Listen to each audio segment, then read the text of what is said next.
सब मिलकर के शरीर बनता है।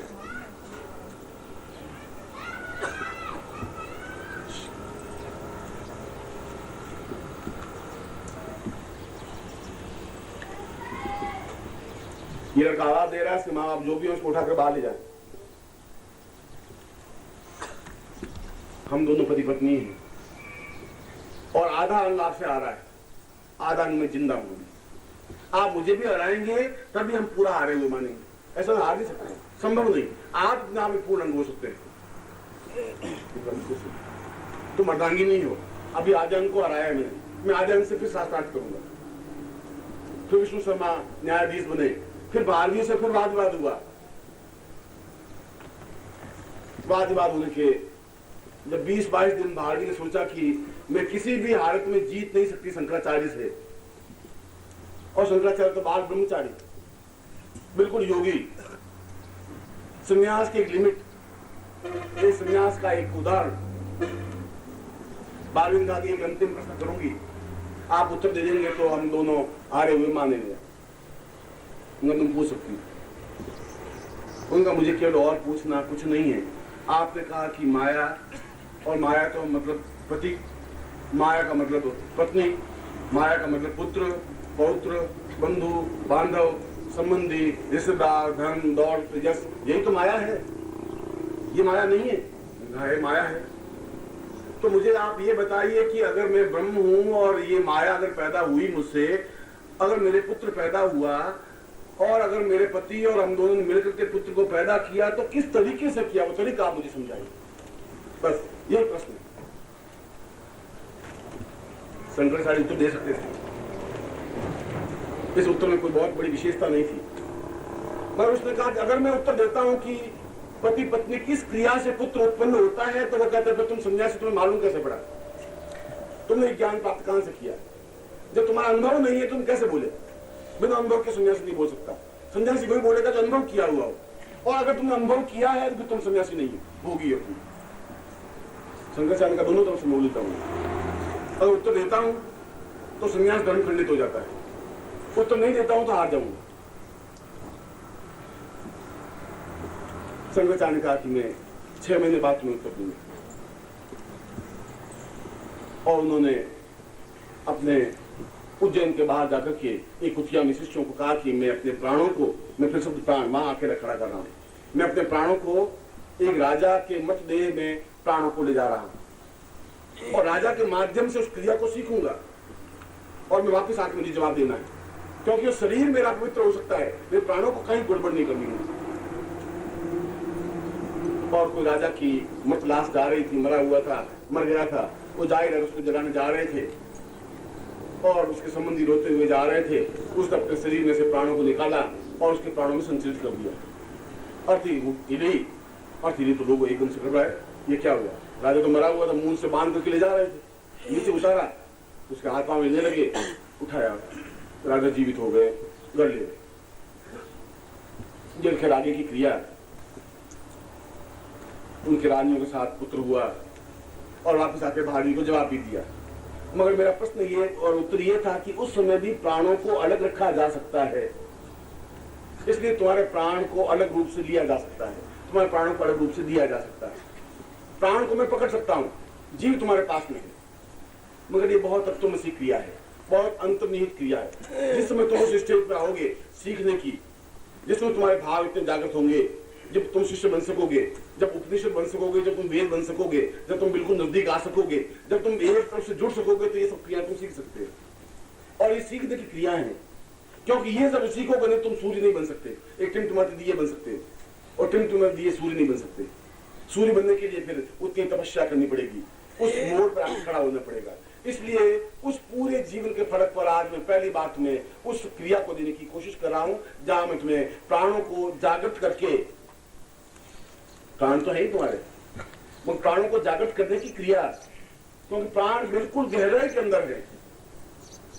हमारा सारा शरीर अगर देखें तो आपको सांस लेने की क्रिया ज्ञान नहीं है। आप 100 साल जिंदा रह सकते हैं, कोई इलाज कराने की जरूरत नहीं है। दुर्भाग्य यह है कि तुम्हें सांस लेना आता ही नहीं। सांस लिए नहीं लेता कि आप एक छोटे से बालक को जो केवल 2 महीने का बालक हो वो यहाँ लाके सुलाइए और देखिए, और कभी घर जाएं तो उस 2 महीने के बालक को देखिए, उसको सांस लेना आता है। वो जब सांस लेता है तो नाभि उसकी धड़कती है, नाभि उठती है गिरती है, नाभि उठती है गिरती है, नाभि उठती है गिरती है। पूरा सांस नाक से लेता है, नाभि तक उसका सांस जाता है, नाभि से नाक तक आता है, पूरी नाभि से जुड़ा हुआ है। और जब तुम सांस लेते हो तो तुम्हारा पेट इतना फूला हुआ है कि नाभि तक, गले तक भी नहीं जाता सांस। जैसा पेट है वैसा वैसा रह जाएगा, अंदर सांस जाने की क्रिया है ही नहीं। जब अंदर सांस नहीं जा सकता तो प्राण को टच नहीं कर सकता, क्योंकि अंदर के प्राणों को, नाभि के मूल में जो प्राण है, क्योंकि उसको ब्रह्म कहा है।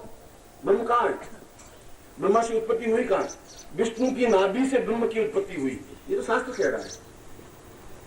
जब विष्णु लेटे तो एक कमल तक निकला नाभि से और उसमें से ब्रह्मा प्रकट हुए, ये प्रतीक है। यदि ब्रह्म कहीं है, मैं कह रहा हूं हम ब्रह्मास्मि, और मुझे इस ब्रह्म को पकड़ना है, प्राणों को पकड़ना है, तो नाभि तक पहुंचना ही पड़ेगा हमें, और तुम्हें भी नाभि तक पहुंचना पड़ेगा। बहुत लंबी चौड़ी क्रिया नहीं है, कोई बहुत बड़ी बात नहीं है, ऐसी घटना नहीं है जो कि बहुत बड़ी है, 1000 साल तपस्या करे, ऐसा कुछ नहीं है। केवल अपने श्वास को, अपनी आवाज को, अपनी ताकत को, अपनी क्षमता को नाभि तक पहुंचाना है। और जब तुम नाभि तक पहुंचा दोगे, और पहुंचाने के लिए ये जरूरी तुम देह को छोड़ दोगे, देह का याद नहीं रहना चाहिए। और अगर मैं सांस ले रहा हूं, और अगर मैं जोरों से सांस ले रहा हूं, तो मुझे इस बात का ज्ञान नहीं रहना चाहिए कि मेरे पास में फूलों की माला पड़ी है, अंगूठा पड़ा है, इस बात का ध्यान नहीं है। अगर इस बात का ध्यान रहा तो फिर प्राण अंदर ले ही नहीं सकता। या तुम प्राणों की तरफ अपना ध्यान रख सकते हो, या देह की तरफ रख सकते हो, दोनों एक साथ ध्यान नहीं रख सकते। दो चीज एक साथ थिंकिंग नहीं की जा सकती, सोचा नहीं जा सकता। सोचने के लिए केवल एक बिंदु पर एक बार में, एक क्षण में एक ही चीज सोच सकते हैं। मैं अगर एक क्षण में एक बिंदु पे सोचूंगा तो दूसरे क्षण दूसरे बिंदु पे सोच सकता हूँ, एक साथ 2 बिंदुओं पर नहीं सोच सकता। और तुम अगर एक साथ देह को, प्राणों को, दोनों को ध्यान रखोगे तो संभव नहीं हो सकता, तुम्हें देह को छोड़ना पड़ेगा। और जब प्राण लो, उसमें प्राण ले रहे हो, प्राण ले रहे हो क्योंकि तुम सांस ले रहे हो केवल गले तक। तुम ज्यादा से ज्यादा अगर थर्मामीटर लगाएं, स्टेथोस्कोप लगाएं, और तुम देखोगे तो सांस ले रहे हो तो गले तक धड़कन तो बराबर उसमें स्पंदन आ रहा है, धड़क आ रही है। अगर यहां तक लगाओगे तो उसमें स्पंदन नहीं आ रहा है। इसका मतलब है कि तुम ज्यादा से ज्यादा सांस गले तक ले सकते हो, और तुम्हें सांस लेना है गले से नीचे, हृदय से नीचे जाना है, और ठेठ नाभि, और नाभि तक जाकर के स्पर्श करना है। और वह स्पर्श होगा तो सीधा प्राण अपने आप में सीधे उसके माध्यम से बाहर आएंगे। क्योंकि जब मैं मुरली के माध्यम से बोल रहा हूं तो मुरली का मतलब है सीधा प्राण मुरली के माध्यम से बाहर आ रहे हैं, और बाहर आकर के प्राण गोपियों के अंदर जा रहे हैं। कृष्ण तो यमुना किनारे खड़े, और वृंदावन बसा हुआ 1.5 मील लंबा चौड़ा, और गोपी का गर्द 1 मील लंबा। इतनी बांस की बांस तो बोल नहीं रही थी कि मील तक आवाज जाए, ऐसा तो होता ही नहीं था। मगर एक क्षण में उसके प्राण बोल जाते थे कि मुरली बज गई है, सीधी रवाना, एक क्षण में रुकती नहीं थी। आवाज कानों में पहुंचे तो प्राणों में पहुंच गए थे आवाज। तुम्हारे प्राण सीधे मेरे से जंगल होने चाहिए, सीधे प्राणों का संबंध बनना चाहिए। सांस लेने की क्रिया का ज्ञान होना चाहिए, और सांस लेने की क्रिया कोई प्राण जागरण करना क्रिया कहते हैं। मैं आज उसी प्रयोग को तुम्हें संपन्न करवाऊंगा, और इस प्रयोग को संपन्न कराने के लिए मैं तुम्हारे शरीर को पवित्र करूंगा ही, मंत्रों के माध्यम से, चेतना के माध्यम से, और अपनी शक्ति के माध्यम से, अपने प्राण तत्व के माध्यम से। मगर तुम्हें भी मुझे सहयोग देना पड़ेगा।